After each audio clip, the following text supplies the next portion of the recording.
vamos a... ¿Me escuchan? Sí, profe. ¿Se me escucha? Sí, Andrea? profe. Sí, profe. Perfecto.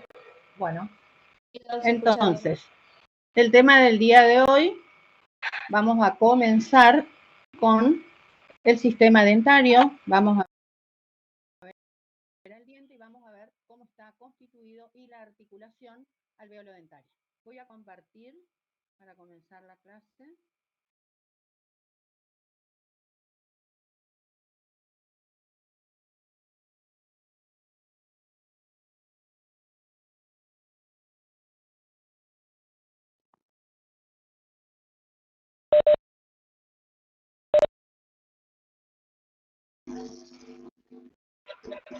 Bueno.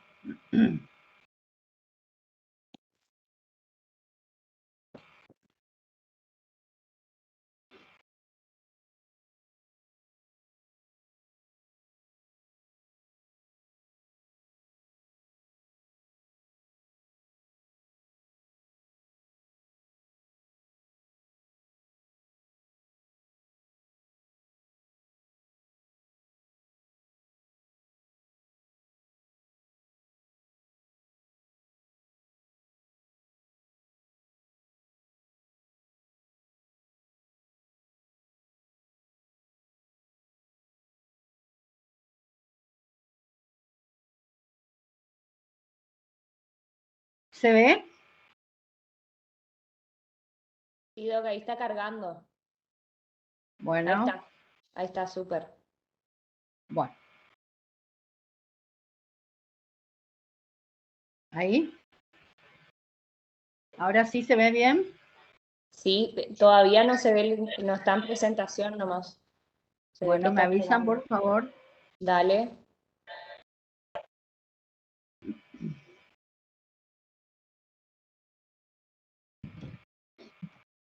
Ahí está, profe. Perfecto. Bueno, para comenzar a hablar del sistema dentario o del diente, vamos a recordar o vamos a decir de que la ciencia que se encarga del estudio de este sistema dentario o de este diente va a ser la anatomía dentaria. Esta anatomía es la rama de la biología que va a abarcar el estudio de este diente en forma aislada y como integrante del sistema dentario y del sistema estomatognático. Entonces, primero vamos a recordar o vamos a decir de que esta pieza dentaria o diente va a ser un órgano. ¿Por qué? Porque está formado por varios tejidos que los vamos a ir viendo a medida que vamos avanzando. Por lo tanto, va a estar ubicado cuando se ubica ese diente aislado en la cavidad bucal, va a estar en contacto con las otras piezas dentarias y se van a ubicar en los maxilares, tanto superior como inferior, y van a constituir lo que llamamos arco dentario, que es lo que vemos acá. Entonces, en su conjunto, tanto el arco dentario superior como el inferior van a constituir nuestro sistema dentario. ¿Sí? Esta pieza dentaria o este sistema dentario lo vamos a clasificar antropológicamente. ¿Cómo qué? Como en un primer lugar vamos a decir de que es bifiodonto. ¿Por qué hablamos de bifiodonto o qué significa decir que es bifiodonto? Significa que posee dos denticiones, una dentición temporaria y una dentición permanente. La dentición temporaria tiene menor cantidad de piezas dentarias que la dentición permanente. ¿Por qué? Porque son arcos más pequeños y hay un grupo dentario que lo vamos a ver más adelante en la dentición permanente que no está en la dentición temporaria. Entonces, la dentición temporaria está constituida solamente por 20 piezas dentarias. mientras que la dentición permanente presenta 32 piezas dentarias. Por eso decimos que es bifiodonto entonces. ¿Por qué? Porque tiene dos tipos de dentición. Una dentición temporaria y una dentición permanente. La dentición Doctora, temporaria, 20 perdón que le piezas, sí. interrumpa. No ¿Cómo? pasa el power, perdón que le interrumpa, no pasa el power. Es ¿No como que pasa? quedó, no, como que quedó trabado en la primera diapositiva y acá me está A diciendo un ver, un alumno que él segundito. tampoco ve. ¿Ahí se ve o no? Quedó como en la primera diapositiva, no sé si quizás vuelve a compartir. Voy a volver a compartir. A ver. A ver, un segundo.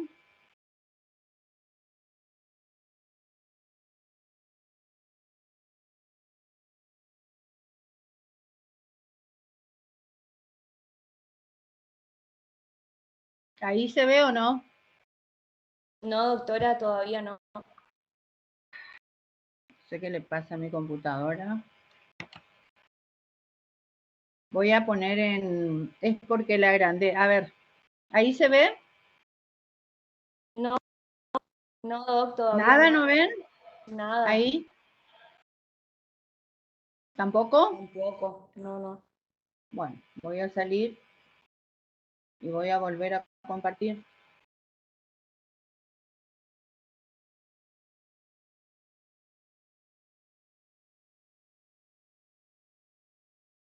Aguárdenme 2 minutos.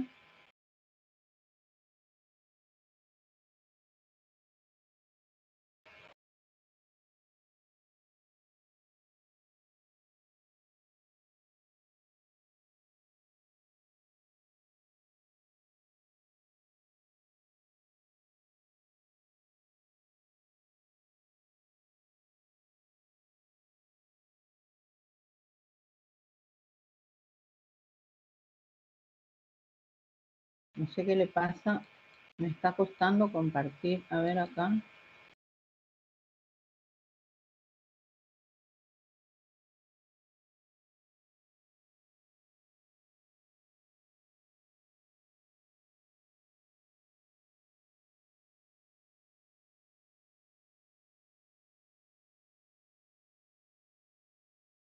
¿Ahí se ve o no?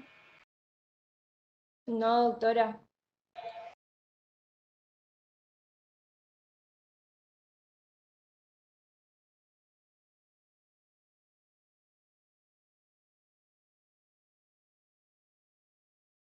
Bueno, voy a salir del Power y voy a entrar de nuevo.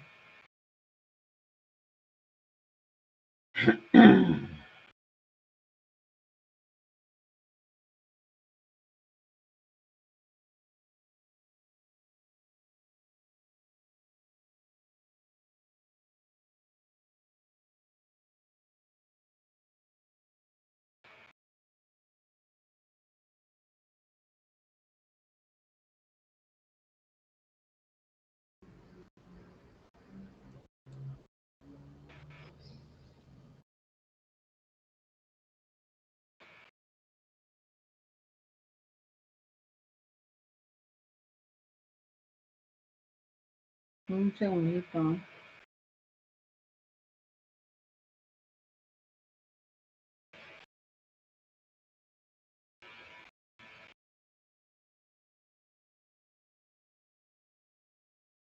¿Quieres que pruebe compartirte yo, Hortensia? ¿Cómo? ¿Te puedo pasar, Constanza? Espera, voy a intentar y si no te paso. Yo tengo el Power. Avísame si no podés, Dale. te comparto. Hice unas modificaciones, por eso te iba a pasar de nuevo. Ah, bueno. Dale, ya te paso, porque no sé qué le pasa a mi computadora. Está media.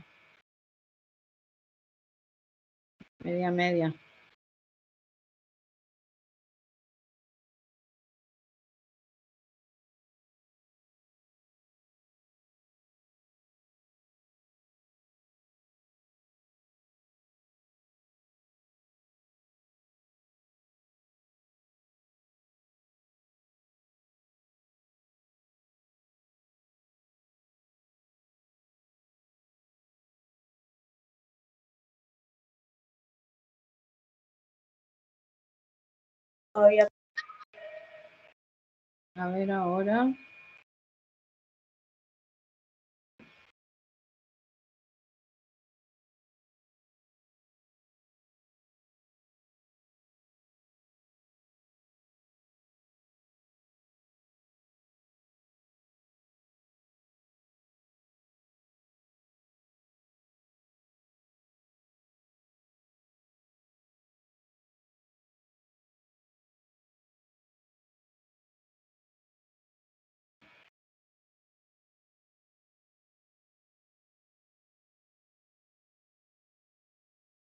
No sé por qué no me deja compartir.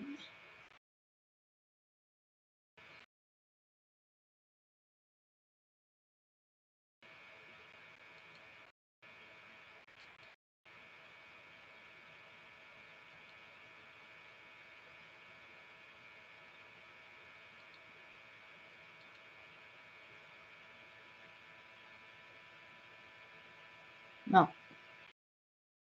Te paso, Constanza, por favor. Porque no me... ¿Me escuchan? Sí, no hay problema, no hay Dale. problema. Sí, porque no sé qué pasó, se me retrabó.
Ahí te pasé.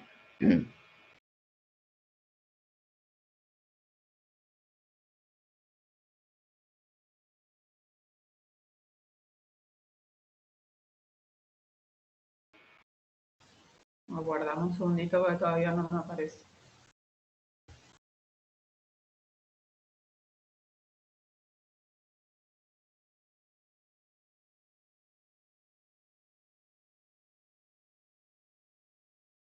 ¿Recibiste, Costi?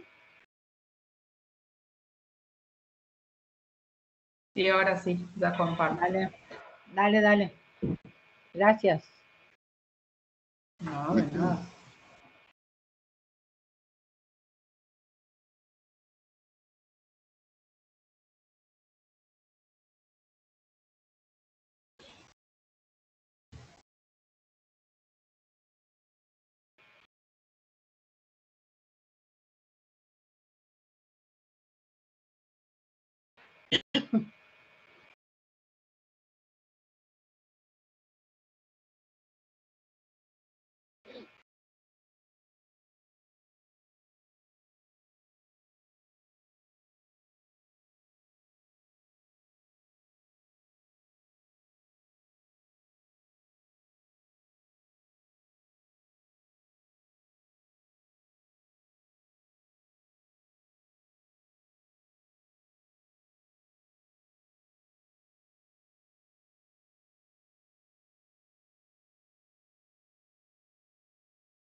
Ahí ya se ve la primera.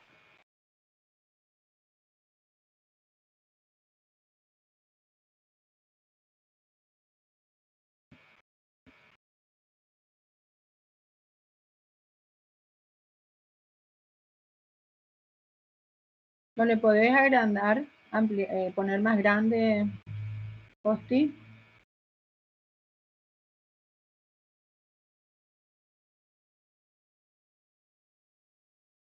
ahí en modo de pantalla completa, a ver si te toma, porque tal vez hoy yo cuando le puse en pantalla completa fue que se me trabó, no sé por qué, y no pude volver a compartir.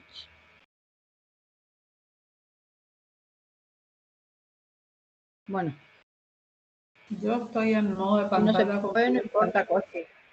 Sí, no importa, si no se puede, seguimos, porque si no vamos a tardar un Bueno, montón. Dale. La siguiente, a por ver favor. ahí. No, la otra. Ahí estamos. Bueno, entonces habíamos dicho que eran bifiodonto porque tenían dos denticiones, una dentición temporaria y una dentición permanente. Heterodonto, ¿qué significa? Significa que van a tener diferentes formas, ya sea que se trate de la porción anterior o de la porción posterior del arco. Entonces, vamos a decir de que aquella porción o aquellos dientes que se encuentran en la porción anterior son dientes simples. Por lo tanto, va a denominarse como haplodontos.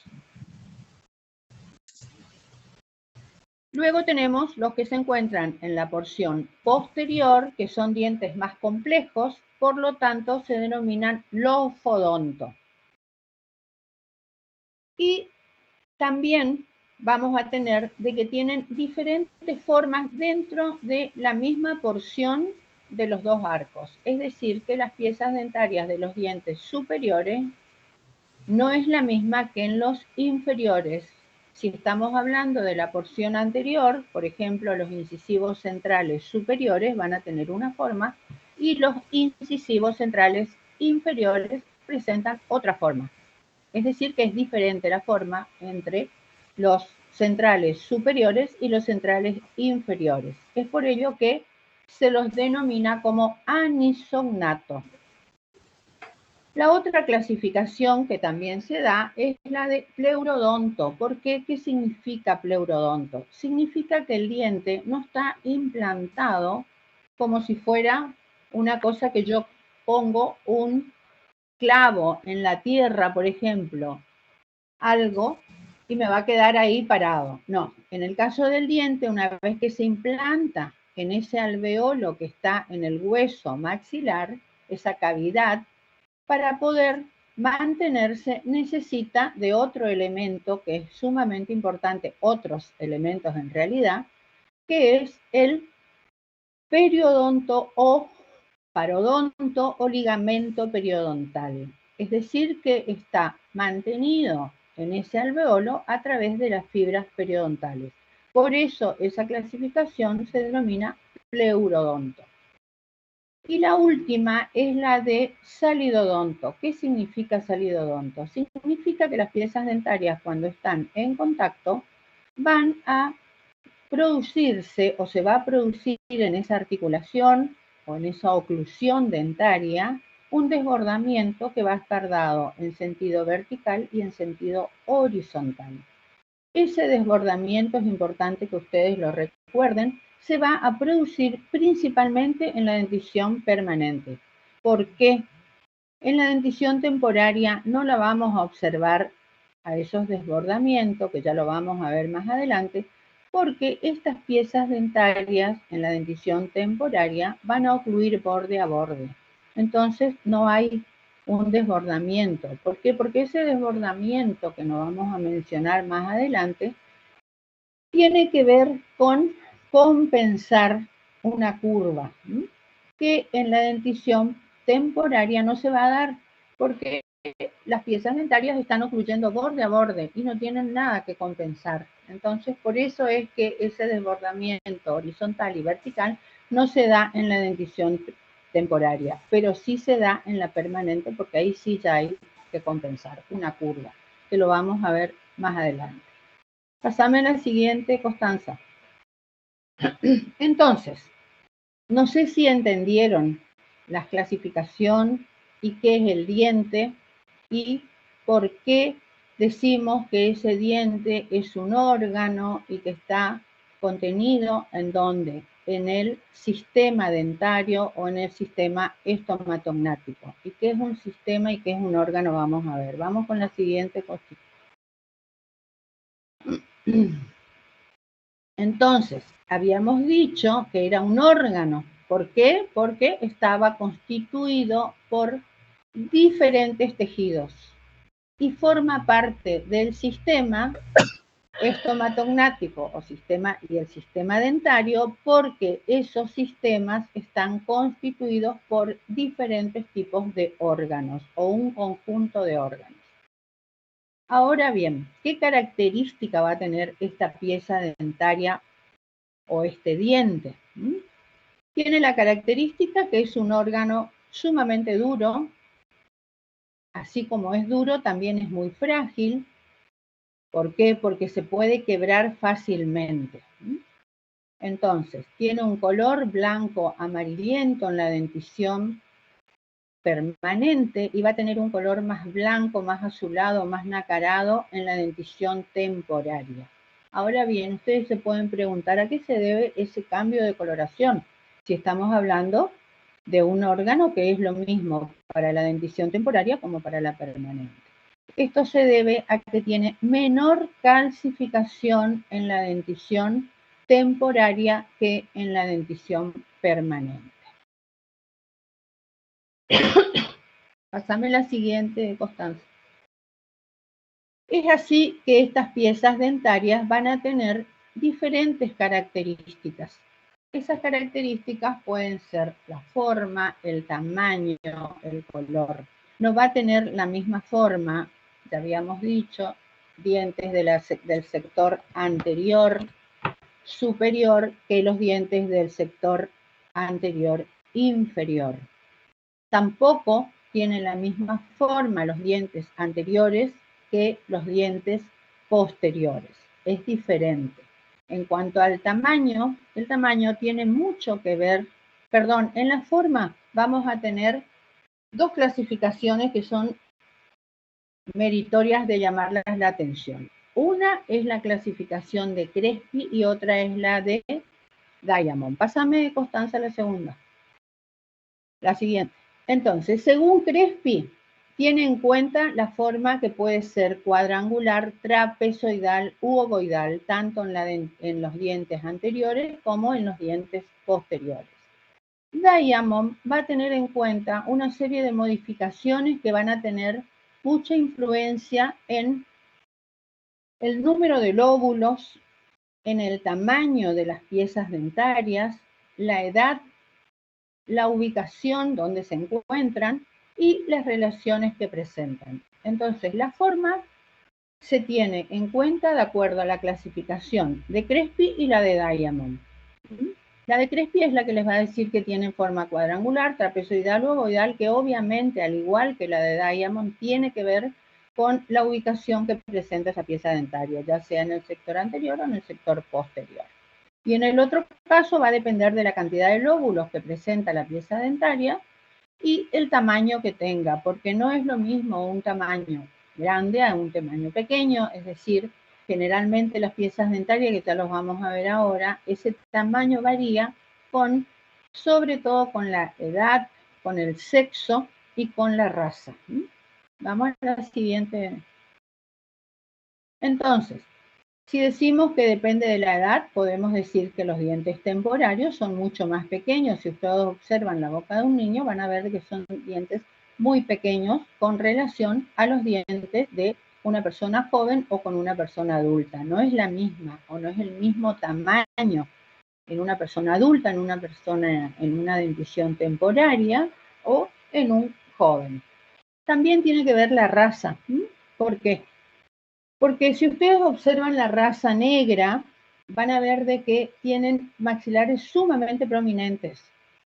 Esto hace que el tamaño de las piezas dentarias sea muy grande con relación a las personas de la raza blanca o de la raza amarilla que tienen dientes arcos menos prominentes y por lo tanto las piezas dentarias son más pequeñas.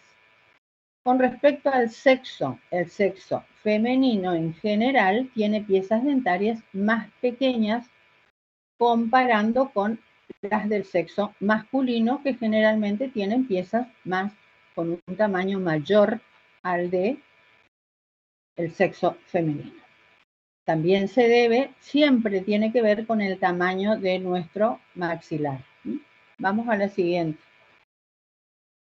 Con respecto al color, no va a ser el mismo color, ya les dije al comenzar la exposición, de que en las piezas dentarias temporarias, ese color va a ser de un blanco azulado o nacarado. Esto tiene que ver con la menor calcificación que presentan estas piezas dentarias con respecto a las piezas dentarias de una dentición permanente, donde encontramos que al tener mayor calcificación, ese color blanco azulado va a ser, en este caso, de un blanco amarillento.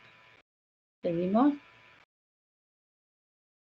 En cuanto a las propiedades que presenta, ¿cuáles son las propiedades? Nos dice la dureza, es decir, que tienen una dureza importante, que también ya les había dicho, pero así como también son duros, también son frágiles. ¿Por qué tienen que ser duros? Porque tienen que resistir a las diferentes fuerzas que otorgan los músculos, la lengua, etcétera, cuando tienen que producirse el acto masticatorio, que ya lo vamos a ver más adelante. También van a actuar ante los agentes térmicos y eléctricos.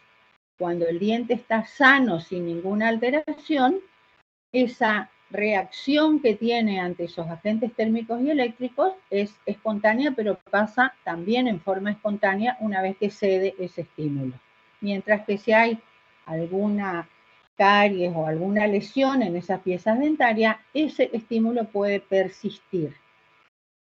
Ante los rayos X reaccionan de una manera extraordinaria, porque a través de los rayos X nosotros podemos ver cómo se ve el esmalte, que lo vemos normalmente a simple vista, pero si lo queremos ver, si queremos ver la dentina, la pulpa o todos los elementos que están o los tejidos que están dentro de esa pieza dentaria, no la podemos observar a simple vista. Lo único que observamos a simple vista es el esmalte. Por lo tanto, tienen que reaccionar ante los rayos X para que podamos ver. Lo hacen de una buena manera. Entonces, si nosotros observamos la radiografía que estamos viendo al lado, vamos a ver de que el esmalte y la dentina se ven de una coloración más bien blanquecina, por lo tanto son radiopacos, mientras que la pulpa, que se ve con un tono más grisáceo o negro, más oscuro, es radiolúcido. Eso significa de que estas piezas dentarias tengan un comportamiento de esta manera para que lo podamos ver ante los rayos X o la radiografía. Seguimos con la siguiente, Constanza. Ahora bien, ¿qué funciones van a tener estas piezas dentarias? Tiene 4 funciones sumamente importantes. La primera es la función masticatoria. Para que se pueda producir esa función masticatoria, tienen que actuar de tal manera que puedan disgregar o disolver ese alimento que nosotros ingerimos. Para poder ingerirlo, tienen que primero segmentarse. ¿De qué manera lo van a hacer? Las piezas dentarias anteriores, en general todas, tienen la función de corte y de fricción, es decir, cortan y después van friccionando para que se fraccione ese alimento. Además, las piezas dentarias posteriores van a tener una función que no tienen las anteriores, que es la de aplastamiento.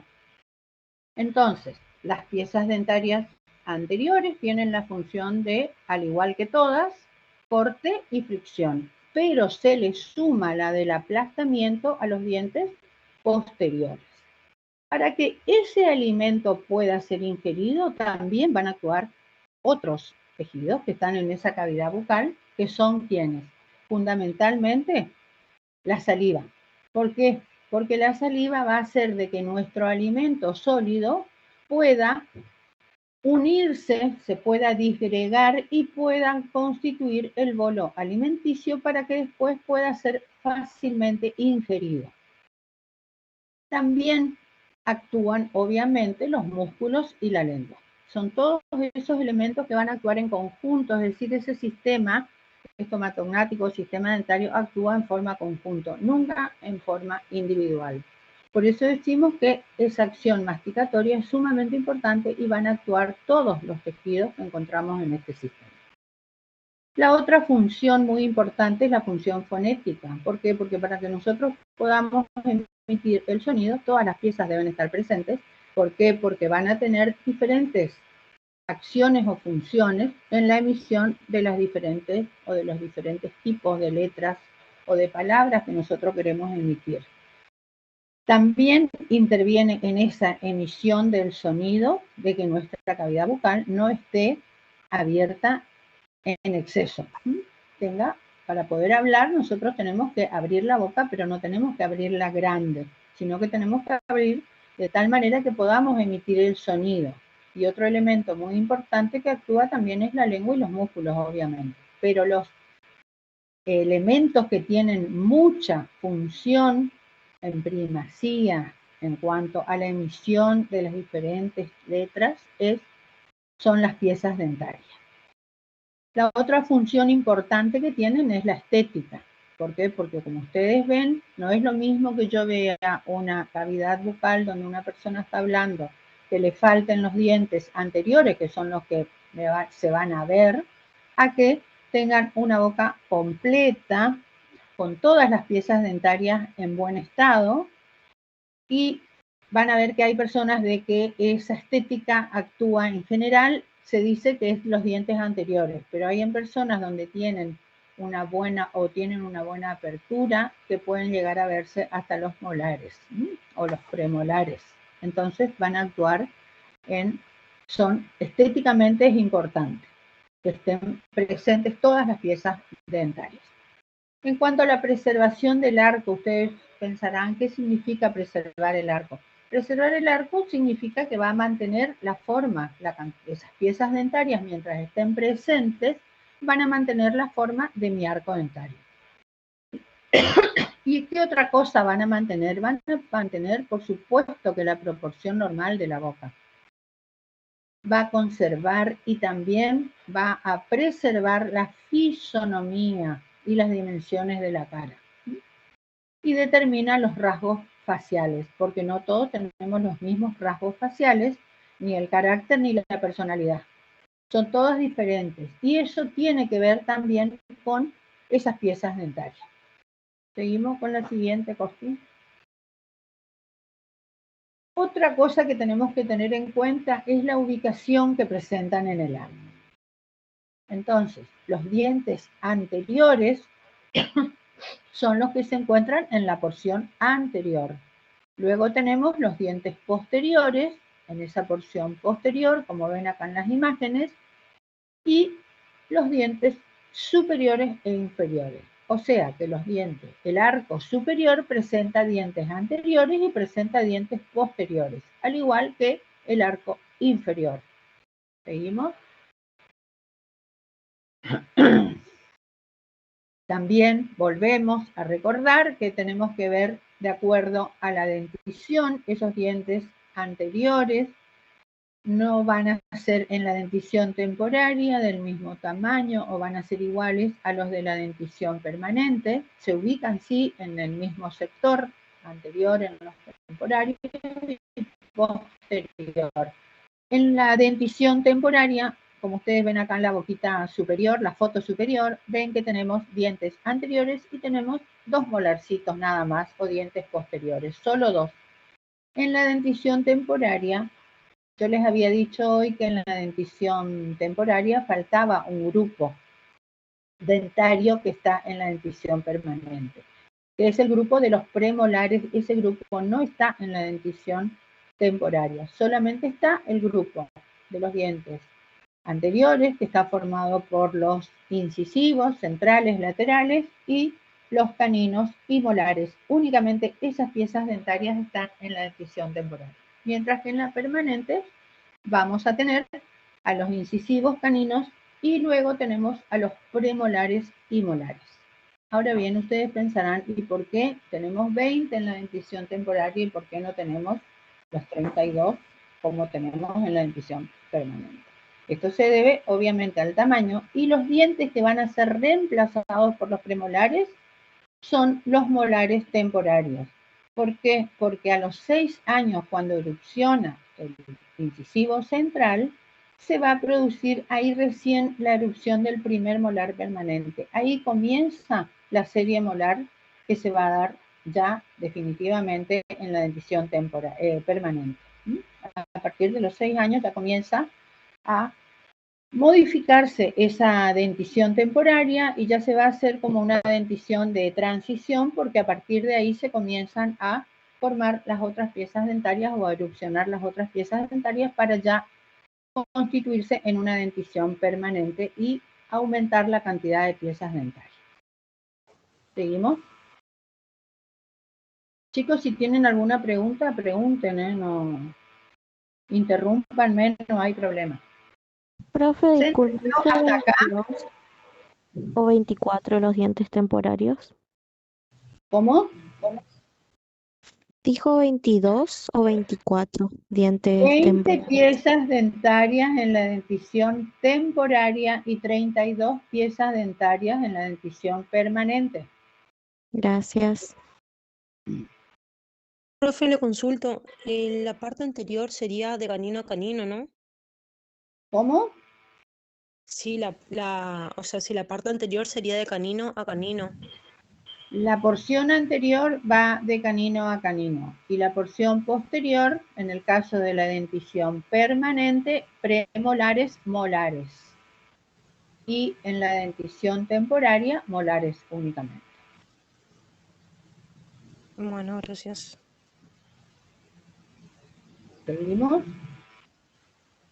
Bueno, vamos a ver cómo está formada esta pieza dentaria, ya sea como un ente aislado o en su conjunto. Todas las piezas van a tener la misma porción.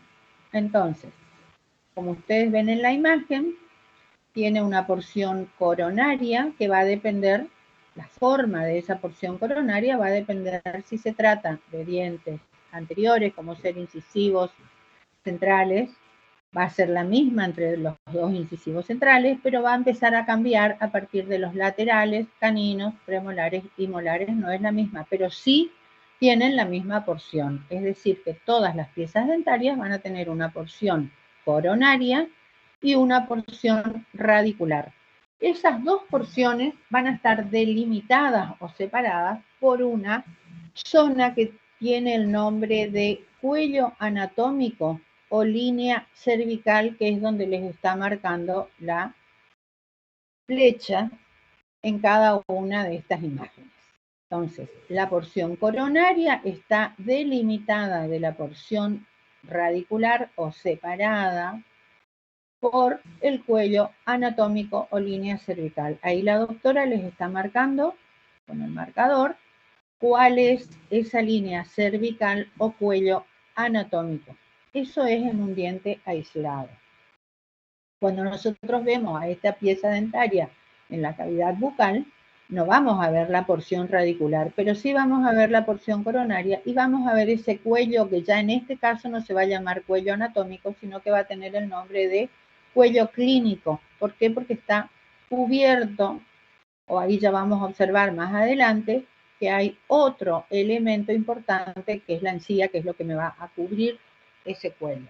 Entonces, cuando está en boca se denomina cuello clínico. Cuando está aislado el diente fuera de la boca es el cuello anatómico o línea cervical. ¿Quedó claro esta parte, chicos? Sí, profe. ¿Seguimos, Costi? Sí, profe. Profe, perdón, ¿puede repetir de vuelta lo de cuando estaban, tipo, cuando estaban en la boca, ¿Cómo? digamos? Si puede repetir de vuelta lo de la línea, cómo se iba a llamar ¿Cómo cuando estaban en no? la boca. La porción coronaria y la porción radicular son las dos porciones que presenta mi pieza dentaria como ente aislado, ¿sí? Ahí les está mostrando la doctora cuál es la porción radicular y cuál es la porción coronaria. Si ustedes tienen un diente en la mano, es decir, un diente aislado, se van a ver a simple vista estas dos porciones. Esas dos porciones van a estar delimitadas o separadas por el cuello anatómico, que es lo que les está marcando acá la doctora Fur, o línea cervical. Este cuello anatómico o línea cervical lo observamos y toma este nombre cuando el diente está aislado, o sea, cuando yo lo tengo el diente en la mano, ¿sí? Ahora, cuando yo observo en la cavidad bucal, si ustedes se miran con un espejo, van a observar de que ese cuello anatómico o línea cervical ya no toma ese nombre. ¿Por qué? Porque está cubierto por un elemento que lo vamos a ver ahora más adelante, que es la encía. Y entonces ese cuello pasa a denominarse cuello clínico cuando está en boca. Sigue existiendo, pero cambia solamente la denominación. Es cuello anatómico, línea cervical, cuando yo le veo el diente suelto, ¿sí? Ahora, cuando yo lo veo en la cavidad bucal, ese cuello se denomina cuello clínico. ¿Quedó claro? Pero siempre ese cuello existe. ¿Por qué? Porque es la que me va a delimitar mi porción radicular de mi porción coronaria. O me separa, ¿sí? Vamos a la siguiente. Esa estructura o ese diente va a estar constituido, como habíamos dicho hoy, por diferentes tipos de tejidos. Esos diferentes tipos de tejidos que vamos a observar son 3 tejidos duros y un tejido blando. ¿Cuáles son los tejidos duros? Son el esmalte, que es lo que ustedes ven a simple vista, siempre se va a ver el esmalte, y la otra porción que vemos también, si lo tenemos al diente en la mano, es el cemento, que es lo que rodea o cubre a mi porción radicular, que ahí les está marcando la doctora.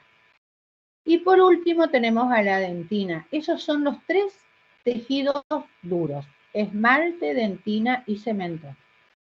Luego tenemos un tejido blando, que es la pulpa dentaria. Nosotros no vamos a ver a simple vista ni la dentina ni el esmalte. Únicamente podemos observar, si tenemos el diente en la mano, ¿qué cosa? El esmalte y el cemento. Es lo único que yo puedo ver. ¿Por qué? Porque estoy viendo la porción coronaria y la porción radicular. La porción radicular, lo que nosotros vemos o lo que está hacia afuera, es el cemento, lo que cubre a esa porción. Y lo que cubre a la porción coronaria, que lo vemos también cuando tenemos al diente en la mano y cuando está en boca también, es el esmalte. Ven ahí, la doctora les está marcando el esmalte. Por debajo del esmalte tenemos a la dentina y el cemento, que se encuentra en la porción radicular, y también vemos que la dentina continúa ahí, y el cemento que lo está cubriendo. Por dentro de esa pieza dentaria hay una cavidad. Esa cavidad, por debajo de la dentina, está constituyendo o permitiendo que ahí se me instale o esté ubicada mi tejido dentario, mi tejido blando, que es la pulpa. Esa pulpa se encuentra en la porción coronaria, en un espacio que se denomina cámara pulpar, y en la porción radicular, el espacio que se denomina conducto radicular. Seguimos la siguiente. Esa cámara pulpar, perdón, la anterior, va a tener un techo, un piso, y va a tener paredes, donde está ubicada entonces el tejido dentario o, el tejido blando, que es la pulpa dentaria. Ahora vamos a ver el esmalte, que habíamos dicho que es lo que nosotros observamos a simple vista, es decir, que se encuentra en la parte externa, va a estar en contacto con la cavidad bucal. Tiene la característica, ya les había dicho anteriormente, que es el que es sumamente duro, es quebradizo, es muy frágil, justamente por la gran dureza que tiene, y esto se debe a que tiene gran, alto contenido de sales minerales, un 94 a un 98% aproximadamente posee de sales minerales, y esto hace que también sea muy resistente al ataque de sustancias extrañas. No es vital. ¿Por qué decimos que no es vital? Porque acá no vamos a encontrar ningún tipo de vasos ni de nervios. Es decir, que necesita de otro tejido que le dé la vitalidad. Es indoloro y es incoloro. Por lo tanto, el color le va y la vitalidad va a estar dada por otro elemento que está por debajo de él, que es la dentina. ¿Vimos la siguiente, Constanza? ¿Cuál es el origen de ese esmalte? Deriva del ectodermo y del órgano del esmalte del germen dentario. La célula formadora es el ameloblasto. Las propiedades que tiene, volvemos a repetir, es muy duro, es poco permeable, no tiene elasticidad, es quebradizo y es muy frágil. Y es radiopaco. ¿Qué significa que es radiopaco? Que yo radiográficamente voy a verlo con una coloración blanquecina o blanca. La siguiente. Profe, hay mucha interferencia. Sí, Sí, profe, están con Profe, el ¿puede micrófono volver a prendido. explicar el... Disculpe. Profe, ¿puede volver a explicar el anterior? la anterior, Sí. bueno, deriva del ectodermo y del órgano del esmalte del germen dentario. Recuerden que el germen dentario es el donde se forma la pieza dentaria, ¿sí? Y la célula que va a formar a este tejido es el ameloblasto. ¿Qué propiedades tiene? Que ya les dije anteriormente, es muy duro.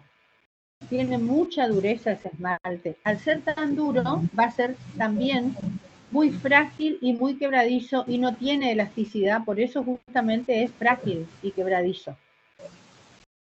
Y la característica que tiene es que es radiopaco, es decir, que cuando yo veo una radiografía, que ya lo van a ver ustedes cuando cursen más adelante, cuando toman una placa radiográfica y la que vimos también que les mostré, ven que se presenta como una coloración mucho más clara que la de la pulpa, por ejemplo. Eso significa que es radiopaco. ¿Y qué quiere decir radiopaco? Que si yo lo veo a los rayos X, va a tener una coloración más clara o blanquecina, mientras que el radiolúcido tiene una coloración oscura, negra o grisácea. ¿Mm? Esa es la diferencia que hay entre cuando yo digo radiopaco o radiolúcido. Cuando estoy hablando de una radioopacidad, estoy hablando de que es una zona clara radiográficamente. Cuando digo que es radiolúcido, estoy hablando de una zona más oscura. ¿Sí? ¿Seguimos? Ahora vamos a ver la Profe, muchas dentina. gracias. La dentina deriva del mesodermo y de la papila dentaria del germen dentario. Esta dentina, recuerden que es la que está por debajo del esmalte. Y yo ya les dije hoy que es la que le va a dar la vitalidad a ese esmalte. Tiene también un gran contenido, le da volumen, le da forma al diente y tiene un gran contenido de sales minerales, en menor cantidad que en el esmalte. Acá vemos que tiene un 70%, en el esmalte habíamos dicho que tiene entre un 94 y un 98%, mientras que acá bajó a un 70%. Y se ubica en la corona y en la raíz. La dentina está ubicada en toda la pieza dentaria, tanto en la porción coronaria como en la porción radicular, donde se ubica por debajo del esmalte y por debajo del cemento. Y es quien le va a dar la vitalidad a esa pieza dentaria. Es muy permeable. ¿Y por qué decimos que le da la vitalidad? Porque a través de ella van a penetrar, es decir, en la dentina, al igual que en la pulpa, es donde nosotros tenemos los vasos y nervios que son los que le van a dar la vitalidad a nuestra pieza dentaria. Soporta también esa dentina las fuerzas de tensión y de tracción y también va a tener una función importante en la defensa de esta pieza dentaria. ¿Por qué? Porque ahora vamos a ver de que hay diferentes tipos de dentina. Entonces tenemos una dentina que va a estar atenta a que si hay alguna lesión en ese esmalte, va a formarse mayor cantidad de dentina para proteger a nuestra pieza dentaria. Seguimos con la siguiente, Constanza. Por eso decimos que participa en la defensa del diente.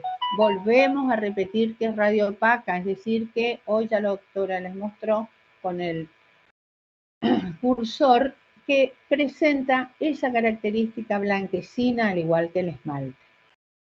La célula formadora es el odontoblasto. recuerden, en el esmalte la célula formadora era el ameloblasto y la dentina forma el odontoblasto. Junto con la pulpa dental van a constituir o formar el órgano dentino pulpar.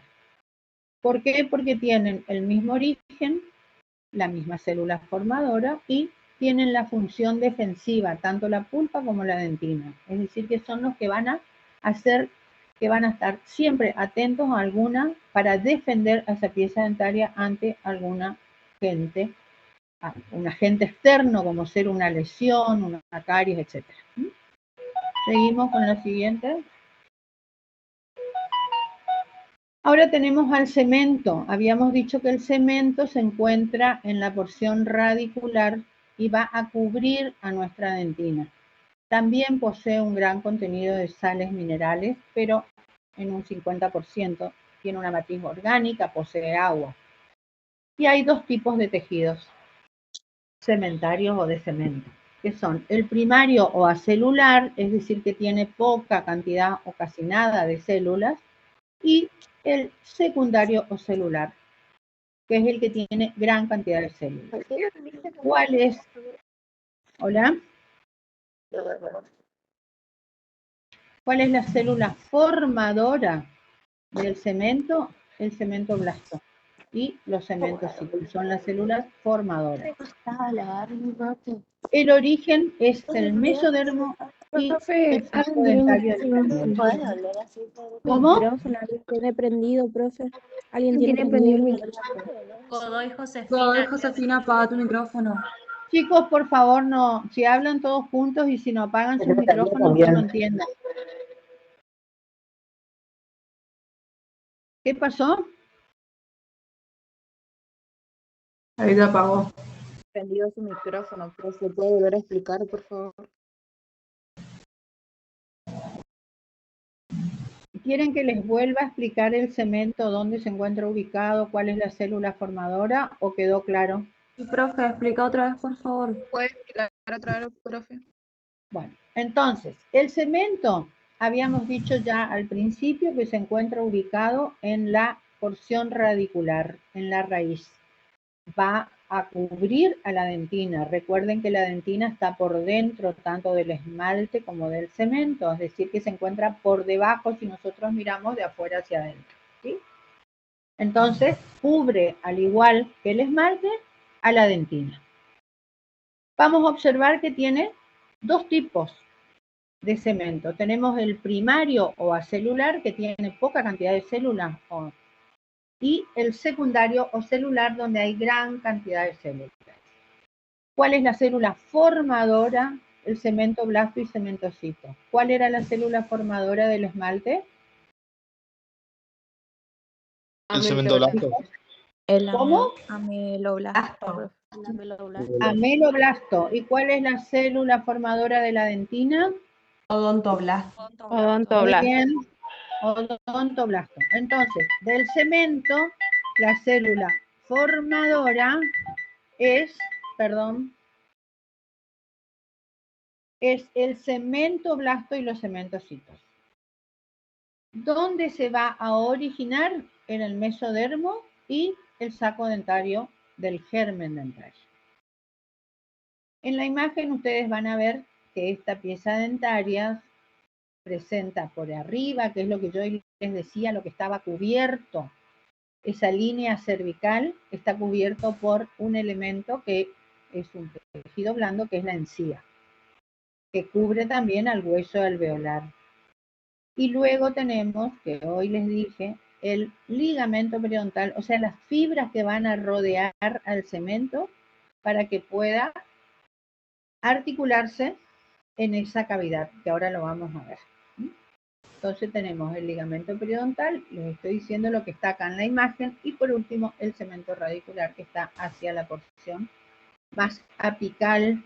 La zona apical rodea toda la raíz, tanto en la zona apical como en la zona cervical y media. Seguimos, Constanza, con la siguiente, por favor. ¿Cuáles son las propiedades del cemento? El cemento es radioopaco y tiene una resistencia a las fuerzas. Es decir, que es resistente para que esa pieza dentaria se mantenga en esa cavidad que es el alveolo. Resiste a todas las fuerzas masticatorias, porque ustedes recuerden que cuando nosotros estamos mordiendo, por ejemplo, nuestra pieza dentaria fisiológicamente tiene un pequeño movimiento dentro de ese alveolo.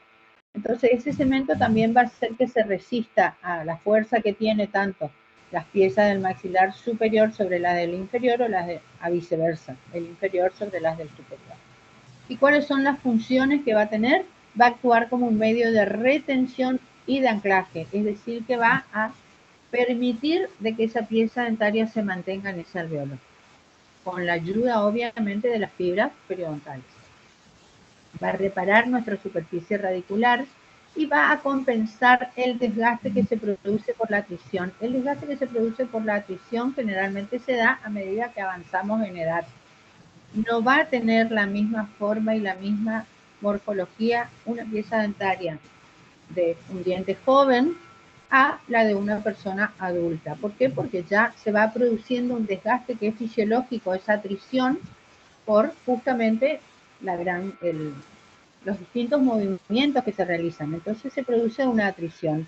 Y este cemento va a compensar ese desgaste, aumentando el tamaño en su longitud. ¿Seguimos? Ahora vamos a hablar del único tejido blando que posee nuestra pieza dentaria, que es la pulpa dental. La pulpa, como lo volvemos a repetir, es el tejido blando de nuestra pieza dentaria. Y ya habíamos dicho hoy que se alojaba en la parte más interna de nuestra pieza dentaria. Es decir, que se encuentra por debajo o por dentro de la dentina, siguiendo a la dentina. ¿Dónde? En una cavidad que se denomina cámara pulpar en la porción coronaria y se denomina conducto radicular en la porción radicular. Tanto en los dientes posteriores como en los dientes anteriores, obviamente, va a tener ese conducto radicular. La diferencia está que en los dientes posteriores van a ser varios conductos radiculares y en los dientes que tienen una sola raíz va a ser un único conducto. Eso lo van a ver cuando vean la conformación interna, o sea que ahí, hasta ahí llega. Es un tejido conectivo laxo, está ricamente vascularizado e inervado. ¿Por qué? Porque a través del foramen apical o de la parte inferior, digamos, de esa porción radicular, van a penetrar los vasos y nervios que van a llegar a esa pieza dentaria y son los que le van a dar la vitalidad a toda nuestra pieza dentaria. Ese tamaño de la cámara pulpar y de los conductos va a variar con la edad. No es el mismo tamaño en una persona, en un niño o en una persona joven que en una persona adulta. ¿Por qué? Porque ya va aumentando la calcificación, por eso varía el tamaño. Seguimos a la siguiente. Topográficamente, esta pulpa va a presentar 4 zonas. Estas zonas son una zona odontoblástica, que es la superior, que ahora lo vamos a ver. Esto lo vamos a ver microscópicamente, no lo ven a simple vista, pero podemos decir de que tiene 4 zonas, que son una zona odontoblástica, luego está la oligocelular de Weil, la celular y el corazón de la pulpa. Va a terminar en el foramen apical, que es lo que les dije recién, por donde van a ingresar los vasos y nervios, es decir, el paquete vasculonervioso. Vamos con la siguiente. Acá vemos cómo lo vemos microscópicamente al MO. Entonces, el número 1 que ahí les está marcando la doctora es la zona odontoblástica, que está constituida por gran cantidad de odontoblastos. Luego tenemos una sola, la siguiente zona, que es la zona 2, que tiene muy poca cantidad de células y se encuentra por debajo de la anterior y está presente en la porción coronaria y no está esta zona en la porción radicular. Entonces, la zona oligocelular de Weil únicamente van a encontrar en la porción coronaria. Cuando ustedes vean esa zona a la microscopía óptica, recuerden que es una porción coronaria, no es una porción radicular porque ahí no está presente esa zona. Luego tenemos la zona celular, que